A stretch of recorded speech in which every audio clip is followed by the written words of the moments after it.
noches. Damos comienzo a este espacio sobre salud que organiza El Comercio.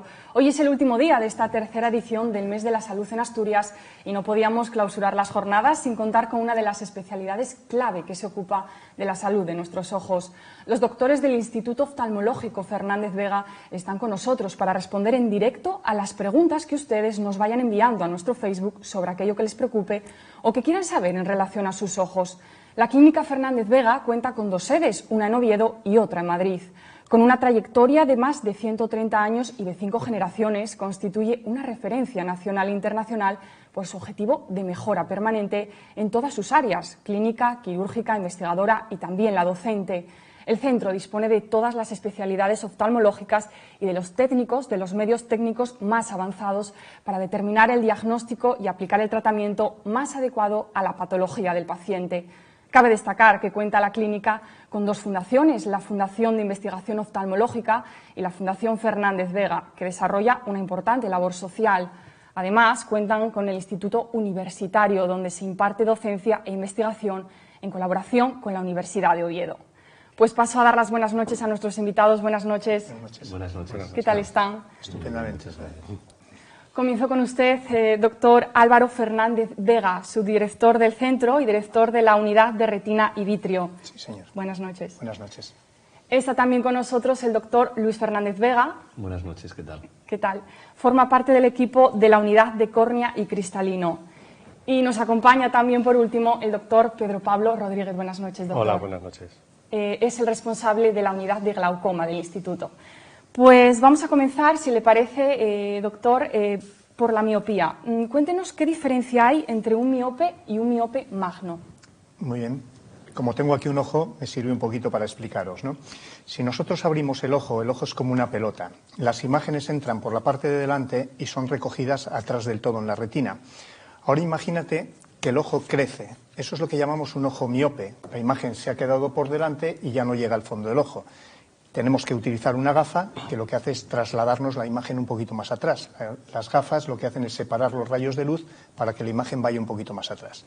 Pues bien, tenemos una miopía escolar, que llamamos, que es la miopía derivada del propio crecimiento, como nos crecen las manos o crecemos en altura, del propio ojo. Entonces crece un poquito más y eso es un ojo completamente normal, que simplemente necesita una gafa para que la imagen quede enfocada atrás del todo.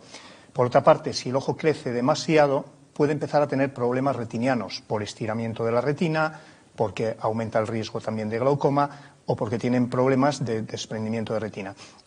Cuando ya tenemos alteraciones retinianas derivadas del gran tamaño del globo ocular, eso ya pasa a ser una miopía magna o patológica. ¿Es cierto, doctor, que el miope magno tiene más tendencia a tener un desprendimiento de retina?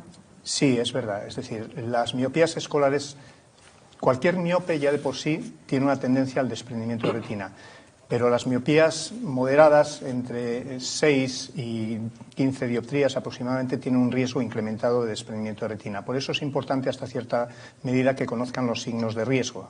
Estos son el cambio brusco en las moscas volantes. Todos tenemos puntitos negros por condensaciones del gel que rellena el ojo por dentro, del humor vítreo. Pero si bruscamente notamos que esos cuerpos flotantes cambian, sobre todo si se acompañan de relámpagos, de luces intensas, puede ser señal de que se nos está separando el humor vítreo de la pared del fondo del ojo, puede tirar de la retina y romperla. Si además somos miopes, tenemos un riesgo incrementado. Entonces, ¿cómo lo podríamos evitar? En ese momento, el paciente que nota eso tiene que acudir con carácter de urgencia al oftalmólogo. El oftalmólogo le va a hacer una revisión de la retina y le va a decir, pues mira, no tienes nada, tienes simplemente tus moscas volantes o tienes una separación del vítreo, pero no tienes ninguna rotura. Si en ese momento encontramos los oftalmólogos que tiene una rotura, se puede prevenir. Le damos un poquito de láser alrededor de esa zona y previenes un desprendimiento de retina. Por eso es importante que el paciente sepa, cambio brusco en los cuerpos flotantes que se acompaña de relámpagos, hay que acudir con carácter de urgencia. Durante estos días hemos recibido numerosos correos a nuestro buzón salud@elcomercio.es, así que no vamos a tardar más en exponerlo aquí para que nuestros doctores pues den la respuesta más adecuada en cada caso. Una de estas preguntas nos la formulaba Pedro Palacios. Nos decía lo siguiente: tengo 39 años y padezco miopía. Noto que durante la noche veo bastante peor que por el día. ¿Es normal que me pase esto? ¿Habría alguna manera de mejorar mi visión durante las horas con menos luz? Gracias, doctores, nos dice. Bueno, Es cierto, es decir, nosotros utilizamos distintos tipos de células por el día que por la noche. Por la noche pasamos a utilizar los bastones y la retina periférica. Y particularmente los altos miopes tienen una mala calidad de estas células encargadas de la visión nocturna. No, podemos hacer muy poco para mejorarlo porque se nace así. Es decir, estas células tienen peor calidad y tienen una peor adaptación a la oscuridad el paciente miope, sobre todo el alto miope, en relación a las personas normales. Antiguamente se decía que los arándanos, las determinadas plantas de la medicina tradicional, que tienen unos compuestos que se llaman antocianósidos, que mejoraban un poco la calidad de la visión nocturna. Bueno, daño no hacen, son antioxidantes, bienvenidos sean. Y además tenemos mucho cultivo aquí en Asturias. Pero no se puede decir que sean efectivas. No podemos decir que sean efectivas al 100%. No hay ningún ensayo clínico que lo demuestre. Doctor, ¿y cómo se puede complicar la miopía en aquellas personas que ya tengan una edad considerable? Se puede complicar de muchas maneras, o sea, fundamentalmente de 3 maneras. El alto miope, sobre todo, tiene tendencia, como hemos visto, al desprendimiento de retina, pero tiene tendencia también a una enfermedad que es la degeneración macular miópica, que es la afectación del centro de la retina. Lo que llamamos la mácula es la que nos sirve para leer, escribir o reconocer los rasgos de la cara de una persona, es decir, donde tenemos la visión de precisión, pues hay miopes que pueden tener alteraciones a ese nivel, que muchas de ellas tienen tratamiento, afortunadamente, hoy en día, bien médico o bien quirúrgico. Y el tercer motivo por el que pueden perder visión o pueden tener problemas los altos miopes es por el glaucoma, del que luego les hablará el doctor Pedro Paula. Pero antes de ir con el glaucoma y con otros temas, vamos a pasar ahora a tocar el queratocono. Doctor, usted es experto en queratocono. ¿Qué es esta enfermedad? Cuéntenos un poco acerca de ella. Bueno, el queratocono es una enfermedad de la córnea, que también me he traído mi ojo, y la córnea es la primera esfera transparente del ojo, como vemos aquí en la imagen, y es una ectasia corneal. El queratocono es una ectasia corneal. Una ectasia quiere decir un adelgazamiento de la córnea. Y bueno, es una patología muy prevalente que antiguamente se trataba únicamente con trasplante de córnea y actualmente tenemos otras formas de tratamiento que nos pueden retrasar en el tiempo o incluso evitar el trasplante de córnea.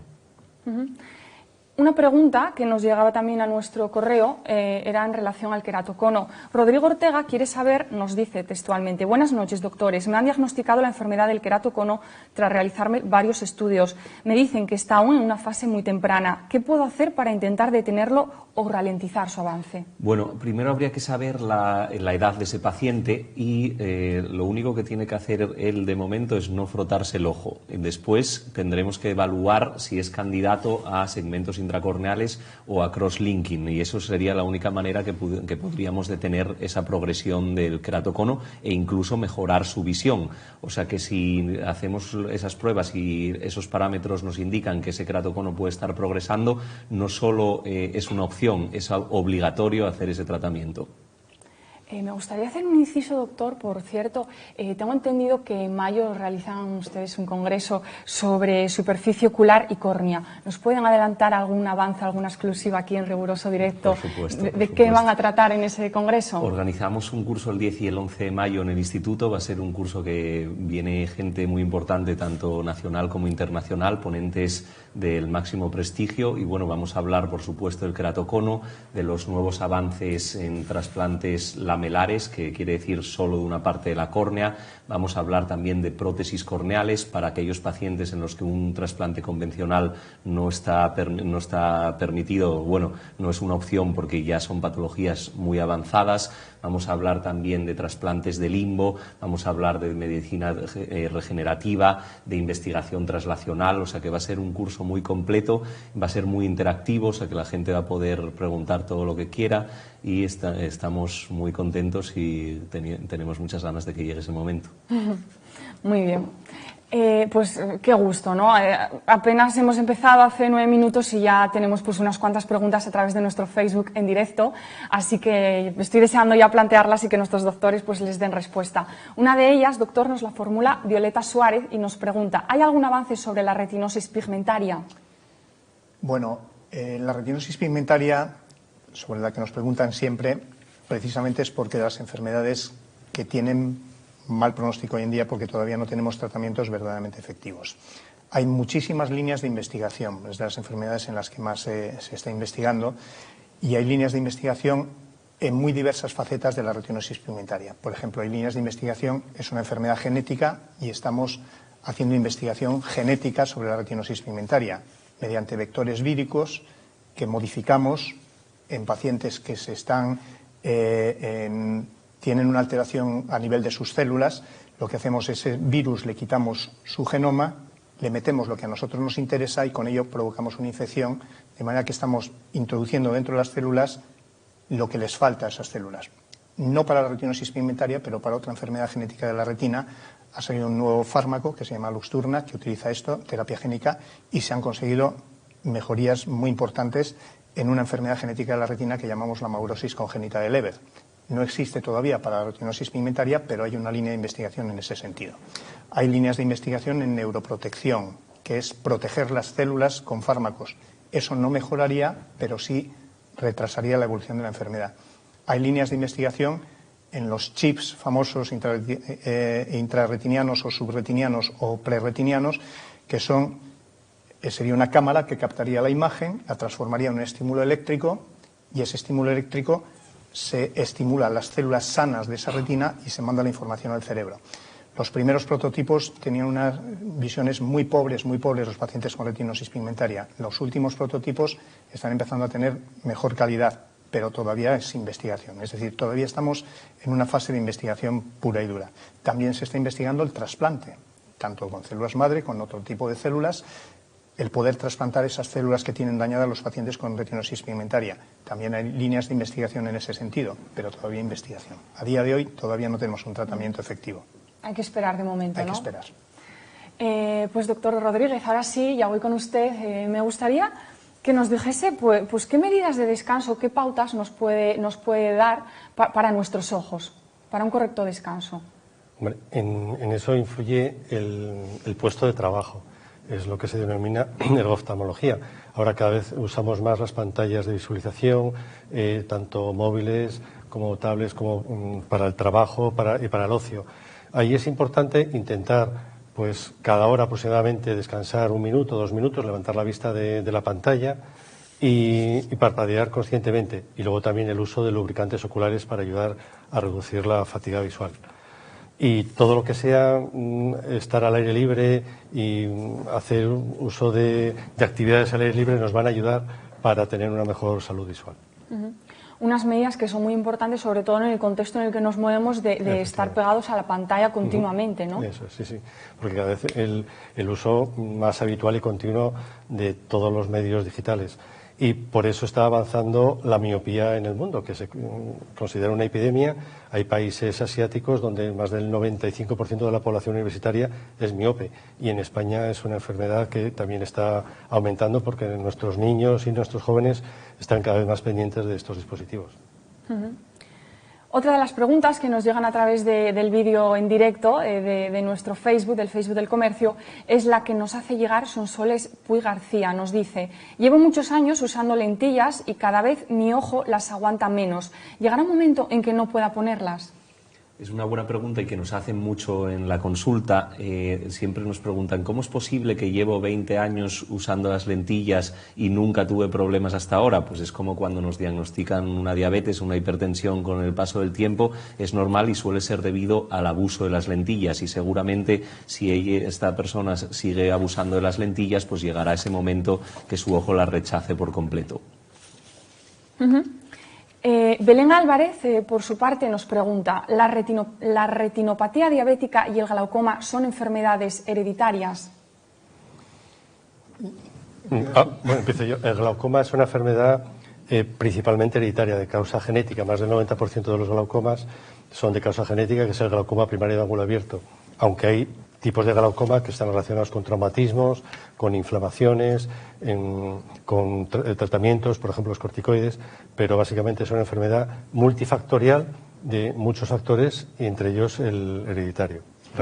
La diabetes es una enfermedad hereditaria también, se hereda, aunque también hay factores alrededor de la diabetes que condicionan el que una persona que no tenga herencia diabética pueda aparecer una diabetes, como puede ser la obesidad, ¿no?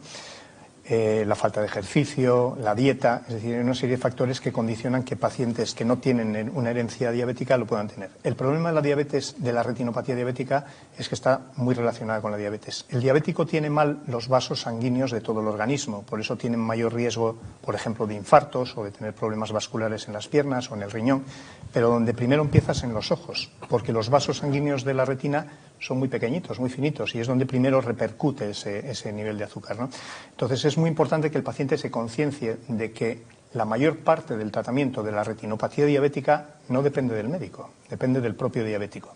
Entonces los hábitos de vida de ese diabético son claves: el control estricto de su azúcar, el hacer ejercicio, el control de la tensión arterial o del colesterol, los lípidos sanguíneos, si es roncador, la apnea nocturna. Es decir, hay una serie de factores, por supuesto el tabaco está absolutamente prohibido, que si el diabético los lleva bien y a rajatabla, no va a tener problemas oculares nunca, ni problemas de este tipo. Y si lo hace mal, puede ir como un tiro hacia la ceguera, claro. Si le parece, doctor, detengámonos precisamente en la retinopatía diabética y cuéntenos un poco más en qué consiste esta patología. Como te explicaba, si miramos el mismo ojo que os enseñaba antes, la parte de atrás, que es la retina, es la parte más importante del ojo, es tejido cerebral. Es decir, no es un tejido normal como otras partes del organismo. Aquí está formada por neuronas exactamente igual que las del cerebro, ¿no?, que se continúan luego con el nervio óptico y lleva la información al cerebro.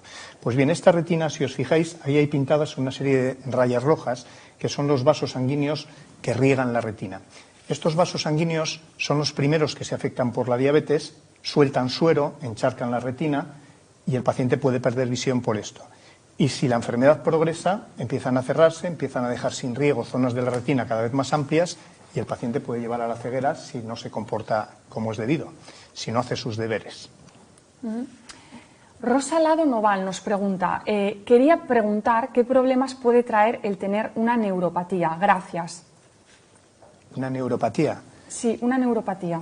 La neuropatía es un daño del nervio óptico. Como os explicaba antes, está formado por parte de las células que componen la retina, ¿no?, y llevan la información al cerebro.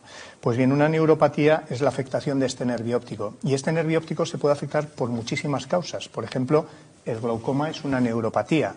Y entonces esa neuropatía estaría causada por la presión intraocular. Tenemos neuropatías que están causadas por problemas inflamatorios, tenemos neuropatías que están causadas por problemas infecciosos, tenemos neuropatías en gente mayor que están causadas por un infarto de la cabeza del nervio óptico. Es decir, cualquier afectación de la cabeza del nervio óptico es una neuropatía. Depende mucho de cuál es la causa de esa neuropatía el que el pronóstico sea mejor o sea peor. La neuropatía causada por el glaucoma conseguimos que se haga crónica y que no llegue a tener en muchos pacientes una pérdida visual importante si se diagnostica a tiempo. Es muy importante diagnosticarlas a tiempo, ¿no?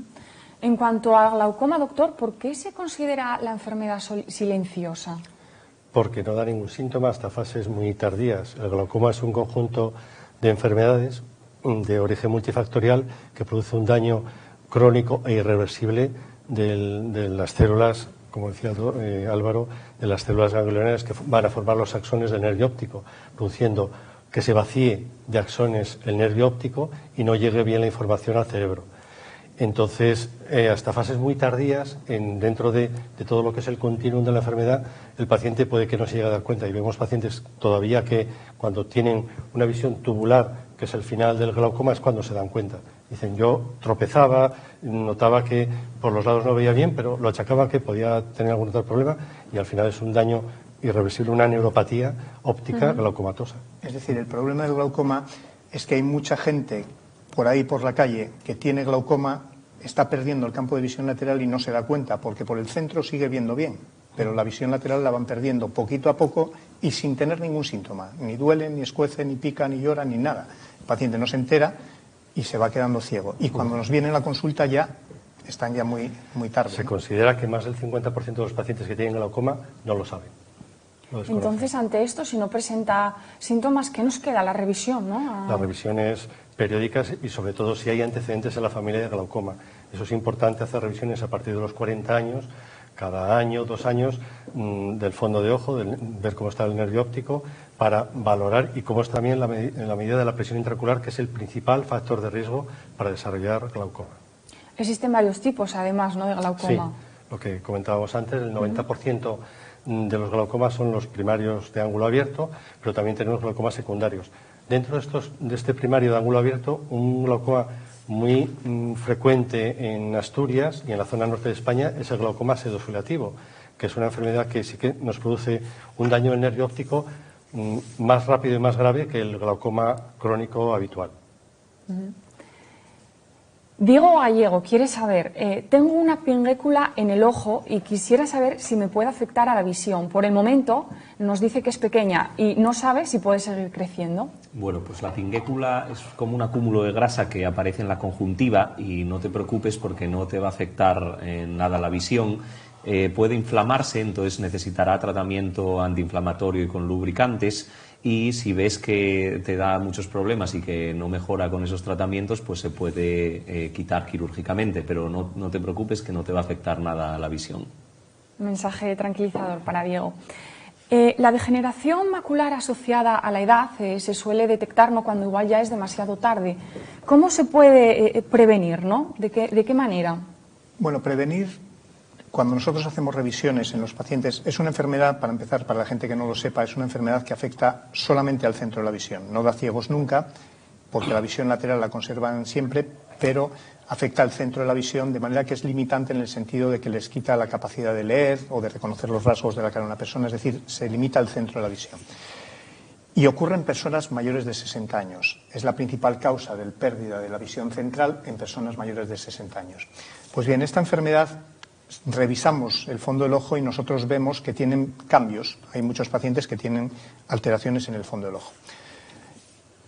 Los síntomas que da la enfermedad cuando aparece es que empiezan a ver las líneas torcidas, generalmente. Dicen, si yo empiezo a ver los azulejos que se me tuercen, las verjas que se tuercen, ese tipo de cosas, las líneas verticales horizontales empiezan a torcerse, puede ser una señal de alarma de que algo está apareciendo en la mácula y hay que acudir con carácter de urgencia. Cuanto antes la cojamos, antes podemos tratarla.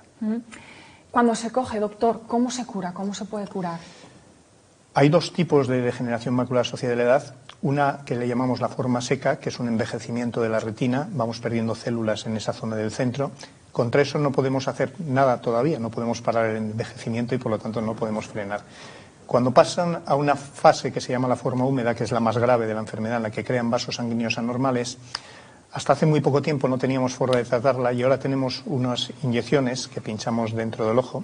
En el interior suena muy aparatoso, pero verdaderamente no es molesto, no es doloroso, pues son súper finas, ¿no?, las inyecciones tales como la ponemos, y que son capaces de cerrar esos vasos anormales, de manera que frenamos la evolución de la enfermedad y afortunadamente tenemos estos fármacos que estamos además investigando para que duren más tiempo, porque ahora hay que pincharles con bastante frecuencia y cada vez vamos a necesitar inyecciones con menor frecuencia.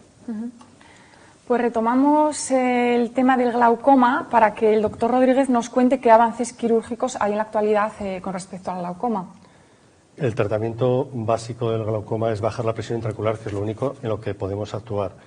En el tratamiento quirúrgico hay varias técnicas. Cuando tenemos varias técnicas quiere decir que ninguna de ellas es totalmente efectiva, aunque sí conseguimos buenos resultados.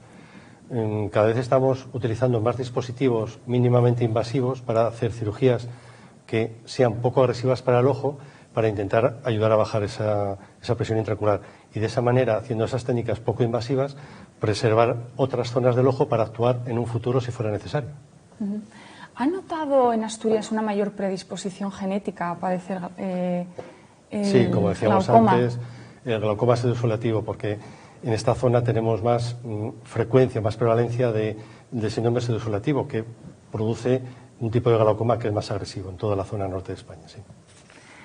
Paula Suárez nos pregunta, tengo 25 años, ¿hay alguna manera de que la miopía deje de aumentar? ¿Cuál es el límite de dioptrías para poder operarte? Bueno, una manera de que la miopía no aumente es no leer excesivamente cerca. Hay que leer por lo menos a 30 centímetros.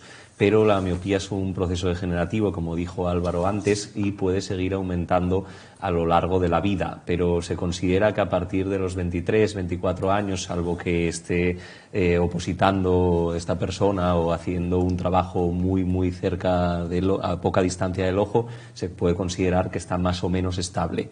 Y la segunda pregunta era...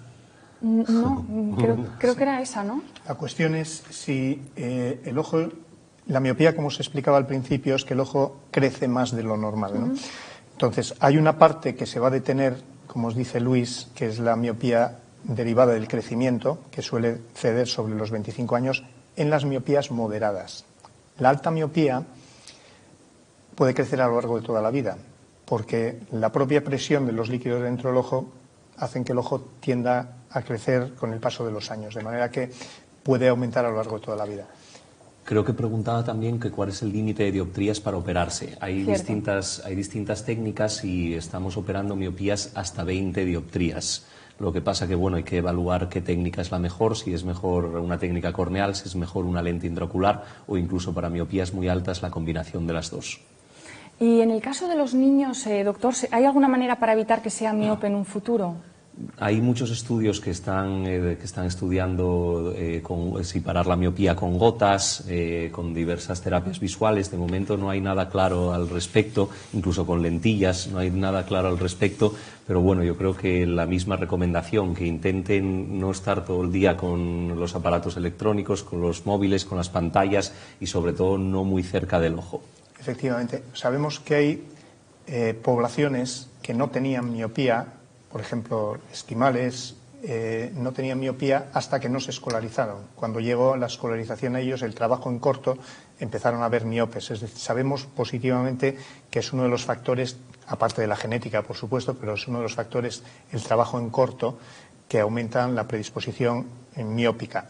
Entonces, una de las cosas que se puede hacer es aire libre, mirada a lo lejos.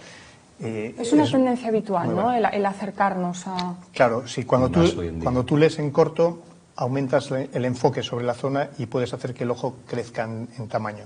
Cuando tú miras a lo lejos, tienes el ojo en reposo y entonces la probabilidad de que desarrolles miopía es más baja.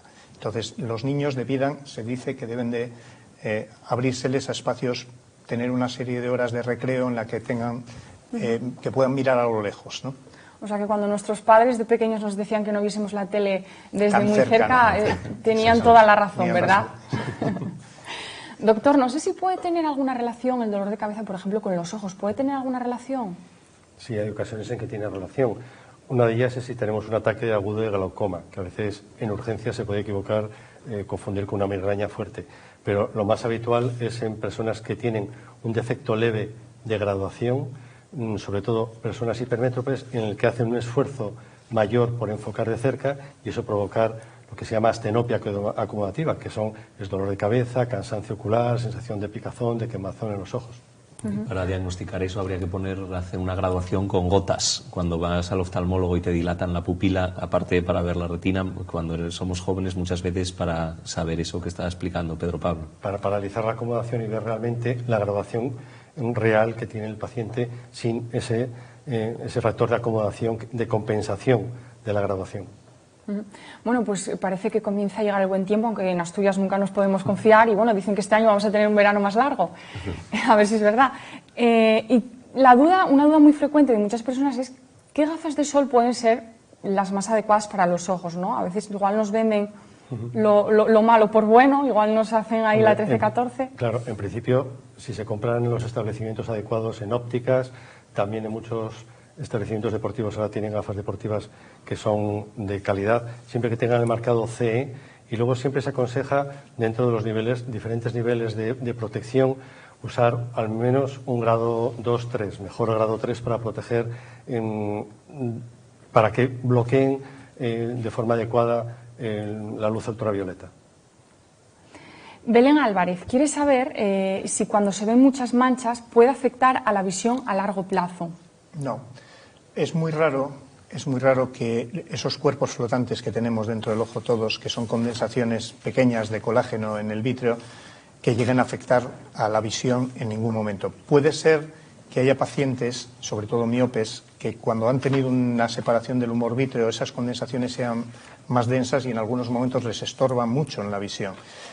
A las malas, si llegaran a ser suficientemente importantes como para bajarle la visión, por ejemplo, porque el paciente tenga un sangrado o tenga un producto de la inflamación y se enturbie ese gel, siempre tenemos una cirugía que nos permitiría quitarlas, esos cuerpos flotantes. La inmensa mayoría de los pacientes no van a tener nunca problemas visuales por esos cuerpos flotantes. Háblenos, doctor, de la cirugía refractiva personalizada para corregir la miopía, la hipermetropía y el astigmatismo. Bueno, lo importante es seleccionar bien la técnica para cada paciente. Aquí tenemos que evaluar muchos parámetros, como es la edad, como es el grosor de la córnea, como es el número de dioptrías y luego otros parámetros que nos da la alta tecnología que tenemos actualmente, como por ejemplo la biomecánica corneal. Una vez que decidimos la técnica, hay diferentes técnicas para corregir tanto la miopía como el astigmatismo como la hipermetropía y suelen ser todas o corneales con cirugía láser o con lentes intraoculares. Pero tenemos que decidir cada técnica según el caso de cada paciente. Hablábamos antes de que comenzaba el buen tiempo y eso también, la primavera sobre todo, nos afecta a los ojos y empiezan a llegar el aluvión de conjuntivitis, ¿no? Precisamente de ello nos hablaba Óscar Santos, estos días nos preguntaba, nos decía, en los últimos años he tenido conjuntivitis varias veces. La cuestión es que cada vez se me repite más. ¿Debo acudir al médico? ¿Por qué puede ser? Bueno, la conjuntivitis que hablábamos antes, estacional, que es la que llega ahora en primavera, eso suele ser, como la palabra dice, solo estacional, solo en esta primavera. Este señor que pregunta o chico que pregunta por unas conjuntivitis de repetición, es raro que sea una conjuntivitis alérgica, puede ser una conjuntivitis infecciosa y yo le recomendaría que si esto se repite mucho en el tiempo, pues sí que tiene que acudir al oftalmólogo porque puede ser necesario tomar una muestra para saber lo que está pasando realmente, si es realmente una conjuntivitis. ¿Qué tipo de actividades realizamos de forma cotidiana y no nos damos cuenta que puede ser perjudicial para nuestros ojos, para nuestra vista? Pues muchas, es decir, yo que acabo de participar en la impresión de un libro que es sobre traumatología ocular, hay muchas actividades que la gente hace a diario y que no sabe que son actividades de riesgo y que pueden poner en peligro nuestros ojos. Por ejemplo, descorchar una botella de champán. En Estados Unidos tienen un aviso de decir esto es una cuestión de alto riesgo porque vemos cantidad de ojos perdidos por descorchar una botella de champán. Por ejemplo, jugar al pádel es uno de los deportes de raqueta dan muchísimas lesiones oculares y vemos ojos perdidos no digo todas las semanas, pero todos los meses, por un pelotazo del rebote en la raqueta, por un raquetazo del compañero, etcétera. Se pueden realizar, pero hay un tipo de gafas especiales de un material que se llama policarbonato, que es de alta resistencia a impactos, y que si tú juegas al pádel tienes que utilizar una gafa de este tipo, y si no, estás sufriendo un riesgo muy incrementado. Por ejemplo, manejar una desbrozadora. También es una labor de alto riesgo y además ahí por ahí se venden como protección unas rejillas que pasan los cuerpos extraños cuando rebotan saltan disparados y atraviesan esas rejillas. Tiene que ser una pantalla completa y si es posible pantalla más gafa por debajo de la pantalla de policarbonato. Por ejemplo, martillar metal contra metal, es decir, el poner un simple clavo hace que con una frecuencia altísima tengamos una esquirla del martillo que va y además si tienes un solo ojo, va a ese ojo siempre. No sabemos por qué, pero parece que tiene imán. Entonces, el martillar es frecuentísimo. Todos los años vemos también cantidad de ojos perdidos por martillar y la esquirla que salta y te lleva el ojo por delante. Salta como una bala y te lo atraviesa. Cuando martillemos, protección con gafa de policarbonato. Es decir, hay una serie de factores que debemos pensar siempre que pueden llevar a un traumatismo sobre el ojo.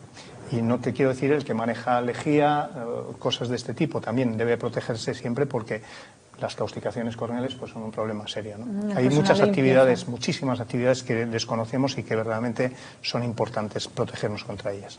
Y hablando con franqueza, doctor, ¿notan que la gente está concienciada y toma estas precauciones? Porque si me dice que tiene tantos casos en consulta, igual es que... No, la gente no lo sabe. La gente no sabe que se está exponiendo a esto cuando hace este tipo de actividades. Por eso hacéis muy bien y esta labor que hacéis es muy importante porque nos permite un poquitín difundir este tipo de cosas y que la gente se conciencie de esto, ¿no? Pues las cataratas son otros de los temas más frecuentes entre las preguntas que nos van llegando y Rosa Ayala quería saber al respecto, nos dice, hace 6 semanas que me ha intervenido de cataratas en uno de los ojos y estoy pendiente de que me operen el otro. Del primero ya puedo realizar vida normal. Me dicen que para graduar la vista lo ideal es esperar a tener los 2 ojos operados y recomiendan esperar 2 meses después de la última intervención. ¿Qué hay de cierto en esto? Bueno, la catarata es una opacificación en una lente que tenemos dentro del ojo, que es esta, que es el cristalino, que sería como la segunda lente del ojo. Primero era la córnea y después el cristalino. Y lo que pregunta esta señora, pues bueno, nosotros nos gusta hacer las cataratas en el menor espacio de tiempo posible para no crear un disconfort al paciente, o sea, intentamos hacerlo en la misma semana o una semana un ojo y otra semana otro ojo. Sí que es cierto que hay que esperar 6 u 8 semanas para graduar después de la operación de catarata, porque hasta ese momento puede variar por muchos factores. Entonces, es correcto lo que dice, que es todavía un poco pronto para graduarle. Podemos fallar en esa graduación. Doctor Rodríguez, Mini Díaz Quintana, ¿puede influir la fibromialgia a la visión? Sí, puede influir, sobre todo porque produce una alteración de la superficie ocular de la lágrima y también el cansancio ocular o el cansancio que se asocia a esta patología. Es importante en estos casos lo que hablábamos antes de la higiene de la superficie ocular con lubricantes oculares y evitar hacer un excesivo trabajo en cerca. ¿Se puede operar la presbicia? Se puede operar la presbicia. Efectivamente, la presbicia es otra vez culpa del cristalino, de lo que comentábamos antes con la catarata. El cristalino, a partir de los 40-45 años, pierde capacidad de acomodación y por eso llega a la presbicia o vista cansada, y por eso cada vez tenemos que alejar más los objetos o los libros para leerlos, y en ese momento es cuando suelen venir al oftalmólogo, cuando ya no tienen brazo para leer lo que tienen cercano, ¿no? Y efectivamente, si cumple unos parámetros de seguridad, tanto de edad como de condiciones del ojo, se puede operar, y a la vez que operamos la miopía, la hipermetropía, el astigmatismo, y quitamos también la catarata. Fíjese, doctor, lo que nos comenta María Lamuño. Nos dice: desde hace algún tiempo noto que mi madre aleja mucho la pantalla de su móvil cuando lo utiliza.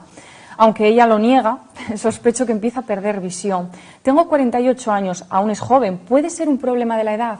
Bueno, pues justo lo que acabo de comentar, no le pasa absolutamente nada, pero le está llegando la presbicia o vista cansada. Entonces, tal vez eso con una pequeña gafa, con un poco de aumento, lo puede solucionar. Es normal, es matemático. A todos, a partir de los 45 años, sabemos nosotros la edad de un paciente, simplemente la graduación que necesita para corto. Hay señoras que llegan y nos dicen: tengo 55, y yo digo: ¿cuánto tiene de edición en corto? Claro, no. Si ves a un paciente de 50 años que está leyendo de cerca, eso está operado o tiene algo de miopía que le permite esa visión de cerca. Si no... O sea, que el ojo no engaña, ¿no? Ya no engaña. Nos pasa a todos.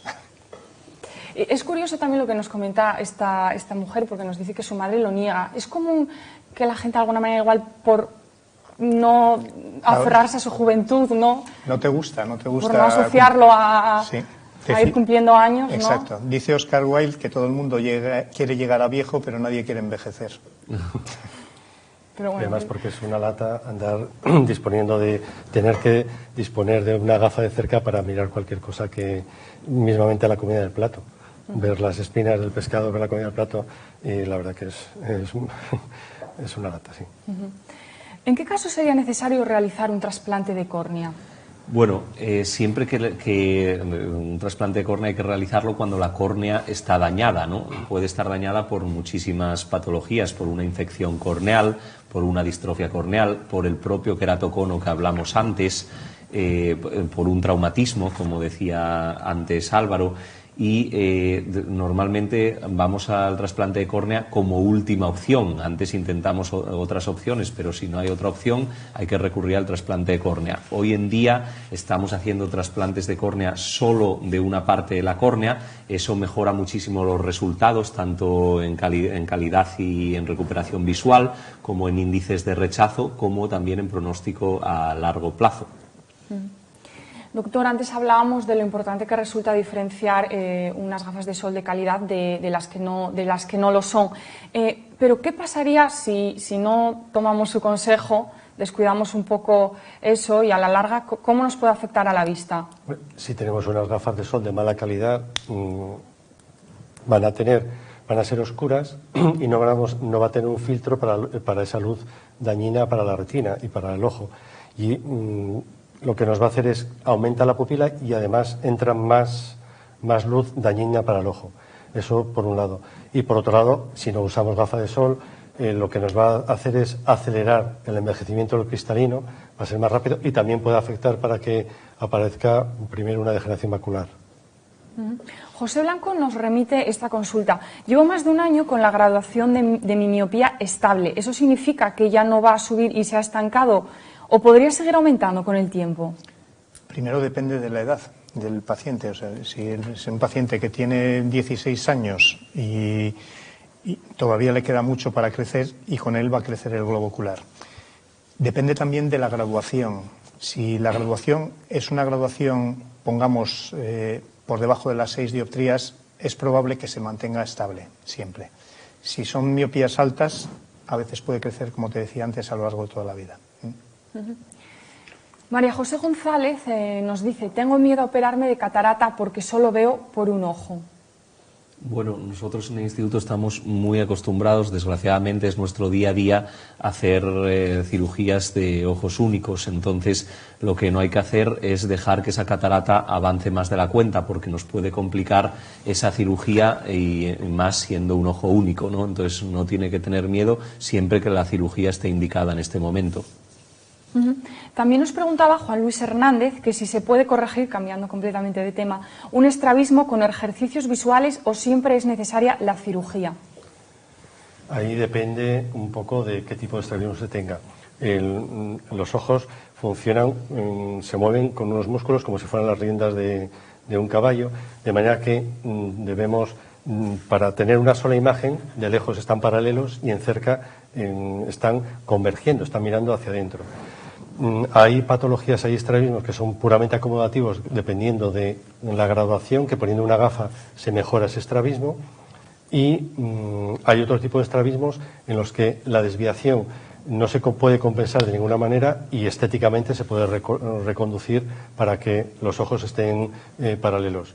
Y luego también en niños pequeños sí que si hay un estrabismo es conveniente, dependiendo qué tipo de estrabismo sea, la cirugía para intentar que los dos ojos sigan un paralelismo y puedan desarrollar una visión correcta en la edad adulta.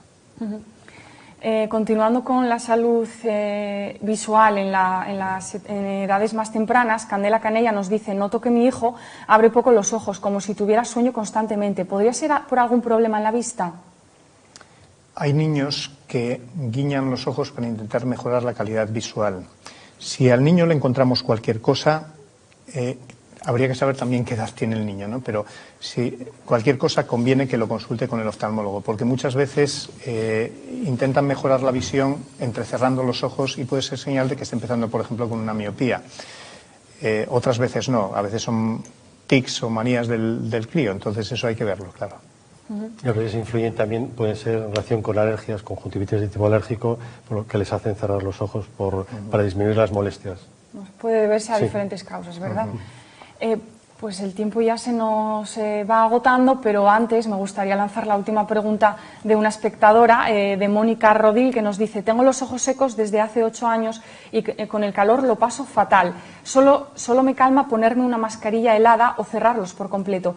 Ni siquiera las lágrimas artificiales me alivian. ¿Qué soluciones me quedan? Bueno, las lágrimas artificiales es el primer paso terapéutico en un ojo seco, pero tenemos que tener en cuenta que el ojo seco es una patología inflamatoria. Entonces, si solo ha probado lágrimas artificiales es totalmente insuficiente. Tenemos que subir varios pasos en ese tratamiento. Si no funcionaran tampoco las gotas antiinflamatorias, que hay de muchos tipos, unas más suaves, otras más fuertes, podemos hacer un colirio con su propia sangre que se llama PRGF, plasma rico con factores de crecimiento, que funciona muy bien para ojos secos moderados o severos. Entonces, bueno, hay varias opciones, incluso hay otras opciones quirúrgicas, tapar los puntos lagrimales para que toda la lágrima se quede dentro del ojo y no se escape. Entonces, bueno, tiene más opciones que solo las lágrimas artificiales y el calor que ella comenta. Muy bien, pues antes de dar por cerrada esta charla, me gustaría que nuestros invitados, si hay algo que no han tenido la oportunidad de decir, pues aprovechen ahora para que no se nos quede nada en el tintero y tengan su minuto particular. Por favor, doctor. Bueno, yo simplemente el diabético, que sepa que la mayor parte de su tratamiento depende de él, los parámetros que había dicho antes. El glaucomatoso, la persona que tiene glaucoma no sabe que va a tener glaucoma un porcentaje altísimo de la población, por lo tanto, que se haga una revisión todo el mundo mínimo cada 2 años para tomarse la tensión, para saber cómo está. Yo creo que esos 2 parámetros son importantes. Sí, yo creo que la concienciación en las revisiones, también en pacientes jóvenes para descartar el queratocono, como hablamos antes, a partir de los 40 años para descartar el glaucoma, todo tendrá mucho mejor pronóstico si se coge antes. Porque el glaucoma es la principal causa de ceguera en el mundo. Entonces, irreversible. La primera causa irreversible. Sí. Porque la primera causa realmente es la catarata. Sí. Y en el glaucoma, en los pacientes que ya están diagnosticados, es muy importante el cumplimiento del tratamiento, porque una de las causas de que el glaucoma pueda seguir avanzando es un cumplimiento no del todo correcto y adecuado todos los días de las gotas, porque las gotas, que es la base principal del tratamiento del glaucoma, no nos dan ninguna sensación de alivio ni de mejoría, y sí que nos pueden producir ojo seco, molestias a nivel del ojo. Y eso es importante, que los pacientes estén concienciados en cumplir muy bien el tratamiento, porque eso es una de las cosas que nos van a ayudar a que cuando sean muy mayores sigan viendo. Bueno, pues no se puede decir que nuestros doctores de hoy no hayan venido equipados con esos ojos que nos han dejado mucho más claras todas las explicaciones. Agradecerles especialmente su presencia hoy aquí. Muchas gracias. Y sus respuestas. Pues a nosotros solo nos queda ya despedirnos de esta tercera edición del Mes de la Salud en Asturias. Yo creo que si tenemos que sacar una conclusión general de todas las charlas, y eso que cada especialidad es un mundo, es lo importante que resulta la prevención, que nos concienciemos de ello y, sobre todo, en el momento en el que tengamos un problema, saber ponernos en manos de profesionales, en las mejores manos como las que han pasado por aquí a lo largo de este mes. Pues muchas gracias por estar aquí, por estar ahí al otro lado, y nos vemos el año que viene. Buenas noches.